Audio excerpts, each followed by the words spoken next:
C'est vrai que nous avons perdu les matchs, mais il faut prendre les bonnes choses, considérer les bonnes choses que les joueurs ont réalisées sur le terrain. Le match a terni l'image au fait de tout ce qui a été, de toutes les bonnes tentatives qui ont été faites, parce qu'il y a eu des opportunités de but qu'on n'a pas su consolider. On encaisse un but sur une erreur de concentration, de communication qu'on peut bien corriger. Je pense que, et pour le moment, ce qu'il faut retenir, c'est un groupe qui a donné ce que je crois être le meilleur et qui nous a surtout permis, ce qu'il faut retenir, de tirer des enseignements pour améliorer et l'avenir.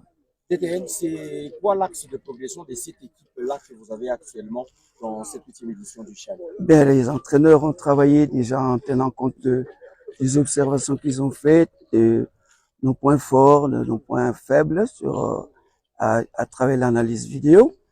Et on considère l'avenir, disons, l'adversaire qu'on est en face.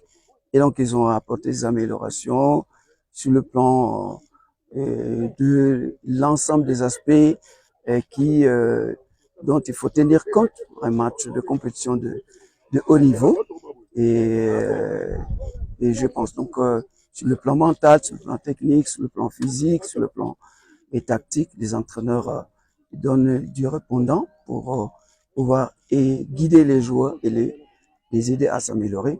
Ce que je peux dire, c'est que les joueurs ils sont passionnés, ils sont sensibles, ils sont réceptifs et ils sont conscients de la tâche ardue qui leur revient. On a senti qu'après le premier match, après cette défaite, plusieurs d'entre eux étaient vraiment démoralisés, ils étaient abattus. Et on a constaté que dans cette sélection, plusieurs sont à leur premier championnat d'Afrique. Est-ce que vous avez eu un moment de discussion avec eux? Plusieurs moments, parce qu'en fait, vous les relevez bien qu'il y a de la jeunesse et dans le groupe, il y a des jeunes qui se connaissent pas encore, donc ils ont juste le temps de jouer leur premier match et chercher à se connaître, à connaître aussi la philosophie du jeu de l'entraîneur.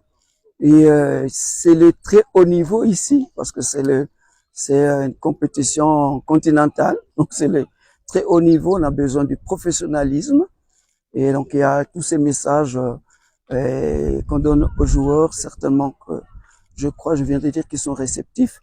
Moi, je voudrais bien que je sois trahi de penser que ils vont s'améliorer et au vu de ce qu'ils sont en train de faire. Ma dernière question, DTN, est-ce que vous pensez dans cette compétition que la RDC est aussi une nation qui a cette équipe compétitive à rivaliser face aux adversaires qui sont dans la compétition? Nous sommes la RDC.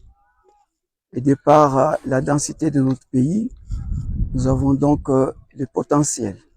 Et vous avez vu, comme j'ai dit, retenez les bonnes choses du match passé, qui sont effacées par le but qu'on encaisse. Et donc, je suis, moi, convaincu que nous avons le potentiel. Et les adversaires qui sont en face sont des adversaires de notre niveau. Ce sont des joueurs locaux, vous voyez, qui jouent dans le championnat. Bien entendu que il y a beaucoup parmi nos adversaires dont les joueurs sont aussi des joueurs de sélection A, contrairement à la nôtre. Mais le niveau du jeu, que j'ai suivi les matchs, avec des joueurs transcendés, avec toutes les corrections qui leur ont été apportées, tous les messages de soutien qui proviennent et du public et des autorités, depuis le ministère des Sports, la fédération, qui sont là autour de l'équipe, vous-même les médias, si on a autorisé que vous soyez là, c'est pour justement qu'on passe un message auprès des joueurs que l'opinion du pays vous suit à travers les entraînements. Donc c'est un acte très important et significatif que le sélectionneur a posé en acceptant que les médias soient là. Et donc soyez un 12e homme et apportez ce message de soutien qui va requinquer l'état d'esprit de l'équipe.